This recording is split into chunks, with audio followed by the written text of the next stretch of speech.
معافی مانگنے کے لیے تو یہ ہے کہ رب انی ظلمت نفسی ظلما کثیرا، جیسے حضرت آدم سے خطا ہوئی تھی اور حضرت حوا اور آدم نے دعا مانگی تھی ربنا ظلمنا انفسنا وان لم تغفر لنا وترحمنا لنکونن من الخاسرین، وہ دعائیں بھی قرآن مجید میں موجود ہیں۔ یا جیسے کہ حضرت یونس علیہ السلام سے غلطی ہو گئی تھی، اللہ کی اجازت کے بغیر وہ اپنی قوم کو چھوڑ کر چلے گئے، تو انہوں نے جو تسبیح کی ہے، جو ہمارے ہاں جس کی تسبیح بھی کی جاتی ہے اور اس کا آیت کریمہ کا جو ہے ورد کیا جاتا ہے، بلکہ وہ بھی اصل میں قلب کی گہرائیوں اور شعور کے ساتھ جو اگر ادا کی جائے تو بہت لا الہ الا انت سبحانک انی کنت من الظالمین، تو یہ جو ہے استغفر اللہ ربی من کل ذنب واتوب الیہ،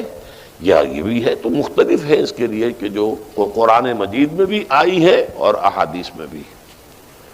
البتہ توبہ کے بارے میں چونکہ ذکر آج ہوا ہے اور آپ نے سوال بھی کیا ہے، تو یہ بات واضح ہو جانی چاہیے، توبہ کی 3 شرطیں ہیں صحیح توبہ ہونے کی، اور یہ 3 شرطیں ہیں حقوق اللہ میں جو گناہ ہوا ہے اس کے ضمن میں۔ حقوق العباد میں ہوا ہے تو 4تھی شرط اور ہے۔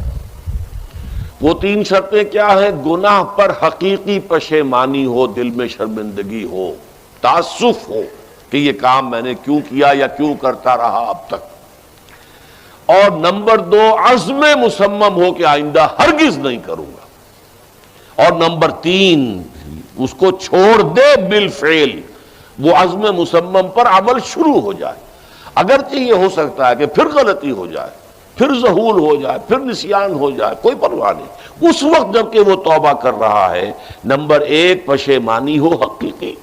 نمبر 2 عزم مصمم ہو کہ دوبارہ ارتکاب نہیں کروں گا، نمبر 3 بالفعل اس کام کو چھوڑ دے۔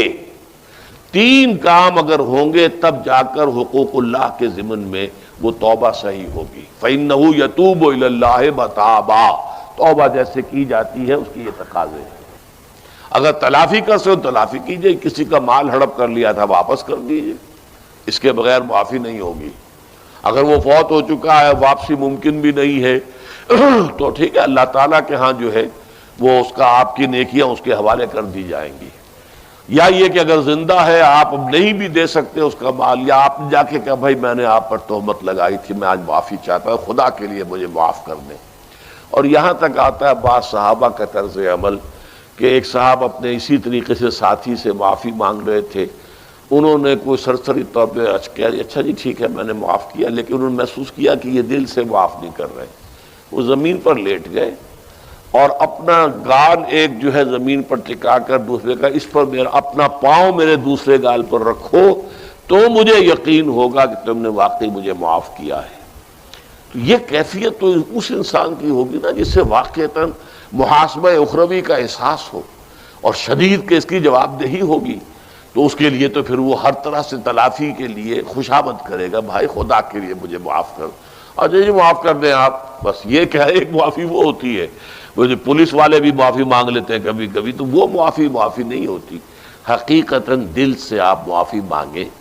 تو وہ ہے معافی، اور واقعتاً دل سے معاف کریں۔ تو یہ ہے 4تھی شرط ہے کہ جو حقوق العباد کے سلسلے میں